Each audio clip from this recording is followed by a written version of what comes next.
3۔ سامعین و حاضرین، یہ حقیقت ہے کہ آیت الکرسی جنت کے خزانوں میں سے ایک خزانہ ہے اور کامیابی کی کنجی ہے۔ دشمن کے شر اور جنات اور ہر خفیہ بلا سے حفاظت کے لیے ایک ہتھیار ہے، اور اس کے علاوہ اس کی برکات، ثمرات، انوارات، تجلیات ہم نے اپنی آنکھوں سے دیکھی ہیں۔ بالفرض والمثال، جب بھی کسی نے ہمارے اوپر کالا علم یا سحر کیا، آیت الکرسی پڑھی اور وہ ملیا میٹ ہو گیا، وہ خود بندہ معافی مانگنے پہ مجبور ہو گیا۔ آپ سوچ بھی نہیں سکتے کہ آیت الکرسی میں کتنے کمالات ہیں، اور بحر کلزم ایک بہت بڑا سمندر کوزے میں بند کر کے اس امت محمدیہ کو دیا ہے۔ اس لیے تو حضور علیہ السلام فرمایا کرتے تھے کہ یہ قرآن پاک کا نچوڑ ہے، اور یہ ایسا ایک کنز ہے، خزانہ ہے، جو کسی نبی پر ایسا خزانہ نہیں اترا۔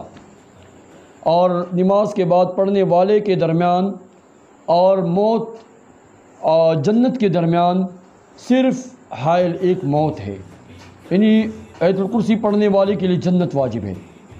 میں اس دن اپنے دفتر میں بیٹھا ہوا تھا، اس وقت میں طلباء کرام کو پڑھا رہا تھا، اور ایک طرف تقریباً 18-20 بندے جو دم تعویذ کے لیے آئے ہوئے تھے، مستورات بھی تھی، سب حضرات تشریف فرما تھے، اور ایک کالا قسم کا کالی شکل والا بندہ گزرا۔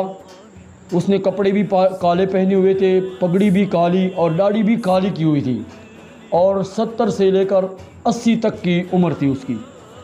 اب جوتی سیدھی کرنے کے بہانے وہ نیچے ہو گیا اور کچھ کالے علم کے منتر پڑھ رہا تھا، اور آپ یقین کریں کہ مجھے اتنی کجلی ہو گئی کہ کبھی سر کجلا رہا ہوں، کبھی کمر، کبھی مونڈے کجلا رہا ہوں، کبھی پیٹ، کبھی نیچے ران اور پنڈلیاں کجلا رہا ہوں، کبھی پاؤں کے تلویں، گویا آگ میرے جسم میں لگ رہی تھی۔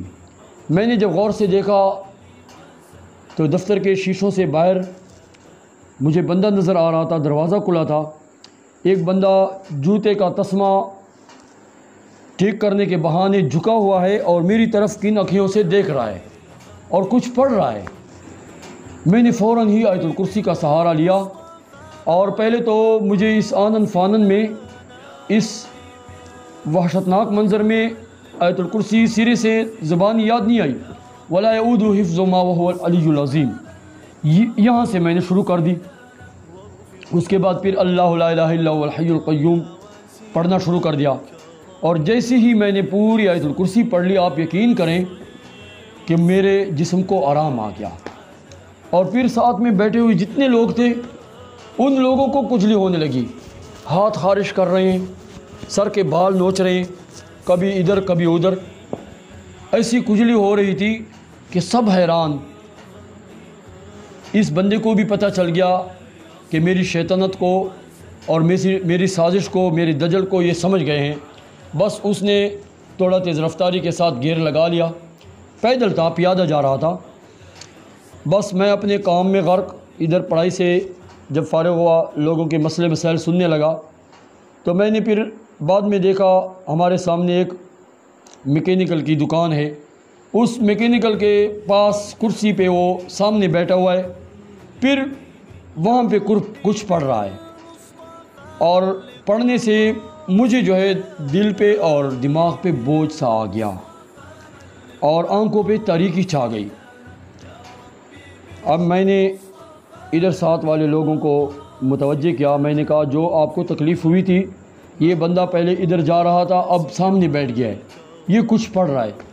تو سب نے کہا کہ ہمیں تو یہ دجال لگ رہا ہے، دجال سی شکل لگ رہی اس کی، کیونکہ وحشتناک چہرہ، خوفناک شکل، اور ایسا درندے کی طرح حلیہ، کہ ایسا خوفناک درندہ، ایسا خوفناک انسان جو حیوان نما انسان تھا، کبھی ہم نے دیکھا ہی نہیں تھا۔ پتہ نہیں بنگال سے آیا ہوا تھا یا افریقہ سے، پنجابی یعنی سرائکی اسپیکنگ بول رہا تھا۔ تو میرے کچھ مریدین جو جذباتی تھے اس کے پاس چلے گئے، اور ادھر سے میں نے سب پہ ایک آیت الکرسی کی لہر پھونک دی، تو سب پرسکون ہو گئے۔ اس کو میرے پاس لے آئے۔ میرے پاس جب لائے میں نے کہا آپ کا کیسے آنا ہوا، آپ کے پاس کیا منتر ہیں؟ وہ مان نہیں رہا تھا۔ میرے ساتھ والے متعلقین اس کو مارنے اور پیٹنے لگے، میں نے ان کو بچایا، ان کو میں نے منع کیا۔